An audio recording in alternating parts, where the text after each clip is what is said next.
magpapasaya ngayon ang isa sa mga subscribers natin dyan from Antique. Dahil isa sa mga subscribers natin dyan ay nanalo lang naman ng 14 pesos. Ayan, 14,000 pesos. So, paano nga ba siya nanalo? So, if you can see, guys, gaya nga ng sinasabi ko, nasa pagkuha ng first ball ay kumalalagi sa taas, sa gitna, at sa baba. Sa second ball, mula baba hanggang gitna. Pwedeng parang taas, parang gitna, at parang baba. So, if you can see, guys, nanalo ang Antique dahil sa ating paningit at tinatawag na ating interval. So, it means, without this interval, hindi natin mapapalabas ang 25 at ang paningit na 27. Kaya, congratulations! Ano ang pinag-usapan niyo dyan? Ha? Pwede ba magtanong sa inyo? Ano daw yung maswerteng numero ngayon sa Antique? Ayan. Huwag niyo kong tulugan. Na, ano daw, ano ngayon? Maswerteng number sa Antique, ha? Ikaw, Gazini, anong maswerteng numero ngayon sa Antique? Ha? Oy, naglinis-linis pa sila ng ganyan.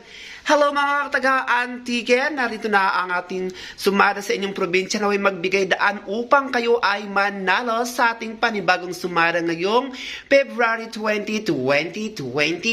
Since ang labas natin ngayon sa Antique is number... Sa labas natin ngayon sa Antique is number 26 na ibig sabihin ay may dalawang batang babae. Then we have to use the power of the positive with the interval of number 3. Hello, province of Antique! Narito na muli si Samara ang pusang gala upang sa inyo ay magsusumada.